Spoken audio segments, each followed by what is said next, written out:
Hi hello ತುಂಬ ಸುಲಭವಾಗಿ ನಾವು ಇದ್ಕಿದ ಬೇಳೆ ಸಾಂಬಾರನ್ನು ಕುಕ್ಕರ್ನಲ್ಲಿ ಫಟಾಫಟ್ ಅಂತ ಮಾಡ್ಕೋಬೋದು. ಅದು ಸಹ ಸಖತ್ ಟೇಸ್ಟಿಯಾಗಿರುತ್ತೆ.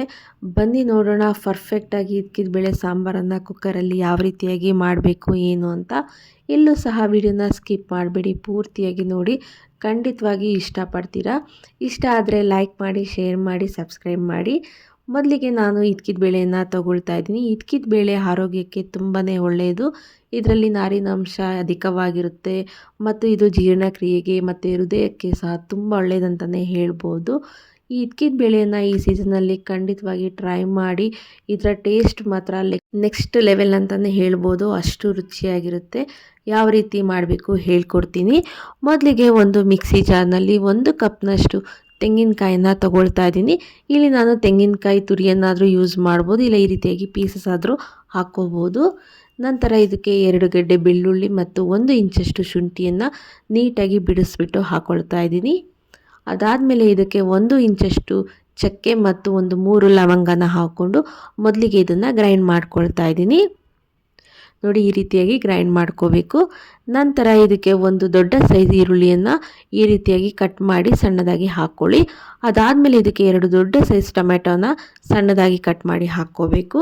ನಂತರ ಇದಕ್ಕೆ ಸ್ವಲ್ಪ ಕೊತ್ತಂಬರಿ ಸೊಪ್ಪು, ಸ್ವಲ್ಪ ಪುದೀನ ಸೊಪ್ಪನ್ನು ಹಾಕ್ಕೊಂಡು ಇದಕ್ಕೆ 1 ಸ್ಪೂನಷ್ಟು ಧನಿಯಾ ಪೌಡರ್, 2 ಸ್ಪೂನಷ್ಟು ಖಾರದ ಪುಡಿಯನ್ನು ಹಾಕ್ಕೊಳ್ಳಿ. ನಂತರ ಇದಕ್ಕೆ ಸ್ವಲ್ಪ ನೀರನ್ನು ಆ್ಯಡ್ ಮಾಡಿಕೊಂಡು ನುಣ್ಣಗೆ ಗ್ರೈಂಡ್ ಮಾಡ್ಕೋಬೇಕಾಗುತ್ತೆ. ಮಧ್ಯದಲ್ಲಿ ನೀರು ಬೇಕಂದರೆ ಮತ್ತೆ ಇದನ್ನು ನೀರು ಹಾಕ್ಕೊಂಡು ಗ್ರೈಂಡ್ ಮಾಡ್ಕೋಬೋದು.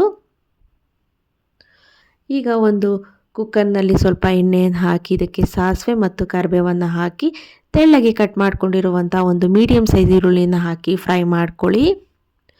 ಇದು ಚೆನ್ನಾಗಿ ಫ್ರೈ ಆದಮೇಲೆ ಇದಕ್ಕೆ ಇದ್ಕಿದ ಬೇಳೆಯನ್ನು ಹಾಕ್ಕೋಬೇಕಾಗುತ್ತೆ. ನನ್ನ ಚಾನಲ್ನಲ್ಲಿ ಸುಮಾರು ಕುಕ್ಕಿಂಗ್ ವಿಡಿಯೋಸ್ಗಳು ಮತ್ತು ವ್ಲಾಗ್ಸ್ಗಳನ್ನು ಅಪ್ಲೋಡ್ ಮಾಡಿದ್ದೀನಿ. ಅವುಗಳನ್ನು ಸಹ ನೋಡಿ ಹೇಗಿದೆ ಕಮೆಂಟ್ ಮೂಲಕ ತಿಳಿಸಿ. ಈಗ ಇದಕ್ಕೆ ಸ್ವಲ್ಪ ಅರಿಶಿನವನ್ನು ಹಾಕ್ಕೊಂಡು ಒಮ್ಮೆ ಚೆನ್ನಾಗಿ ಫ್ರೈ ಮಾಡ್ಕೋಬೇಕಾಗುತ್ತೆ. ಇದನ್ನ ನೀವು ದೋಸೆ ಜೊತೆಗೆ, ಚಪಾತಿ ಜೊತೆ, ಪೂರಿ ಜೊತೆ, ರೊಟ್ಟಿ ಜೊತೆ, ಮುದ್ದೆ, ಅನ್ನ ಎಲ್ಲದರೊಟ್ಟಿಗೂ ಸೂಪರಾಗಿರುತ್ತೆ. ನಂತರ ಈಗಾಗಲೇ ರುಬ್ಬಿಟ್ಕೊಂಡಿರುವಂತಹ ಮಸಾಲೆ ಏನಿರುತ್ತಲ್ಲ ಅದನ್ನು ಇದರೊಟ್ಟಿಗೆ ಹಾಕಿ ಒಮ್ಮೆ ಚೆನ್ನಾಗಿ ಮಿಕ್ಸ್ ಮಾಡ್ಕೊಳ್ಳಿ. 1-2 ನಿಮಿಷ ಇದನ್ನು ಹಾಗೆ ನೆನೆಸ್ಕೋಬೇಕಾಗುತ್ತೆ. ಈಗ ಇದನ್ನು ಒಮ್ಮೆ ಚೆನ್ನಾಗಿ ಮಿಕ್ಸ್ ಮಾಡ್ಕೊಳ್ತಾ ಇದ್ದೀನಿ. ನೋಡಿ, ಈಗ 1-2 ನಿಮಿಷ ಆದಮೇಲೆ ಇದಕ್ಕೆ ನೀರನ್ನು ಆ್ಯಡ್ ಮಾಡ್ಕೋಬೇಕಾಗುತ್ತೆ. ನೀರನ್ನು ನೋಡಿಕೊಂಡು ಕನ್ಸಿಸ್ಟೆನ್ಸಿಯನ್ನು ಆ್ಯಡ್ ಮಾಡ್ಕೋಬೇಕಾಗುತ್ತೆ. ತುಂಬ ಜಾಸ್ತಿ ನೀರನ್ನು ಸಹ ಹಾಕಬಾರ್ದು.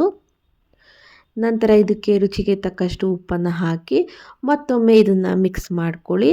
ಆಗ ಮತ್ತೊಮ್ಮೆ ನೀರಿನ ಕನ್ಸಿಸ್ಟೆನ್ಸಿಯನ್ನು ನೋಡ್ಕೊಳ್ಳಿ. ಈ ಕನ್ಸಿಸ್ಟೆನ್ಸಿಯಲ್ಲಿ ಇದ್ದರೆ ಸಾಕು. ಈಗ ಲಿಡ್ಡನ್ನು ಕ್ಲೋಸ್ ಮಾಡಿ 1 ವಿಷಲ್ ಬರೋ ಥರ ಕುಕ್ ಮಾಡ್ಕೊಳ್ತಾ ಇದ್ದೀನಿ.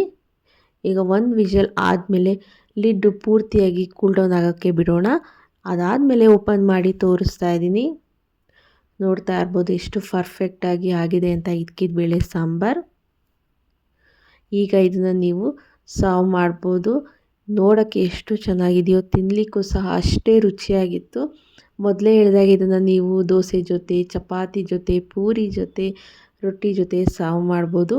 ನಾನೀಗ ಇದನ್ನು ದೋಸೆ ಜೊತೆಗೆ ಟ್ರೈ ಮಾಡ್ತಾಯಿದ್ದೀನಿ.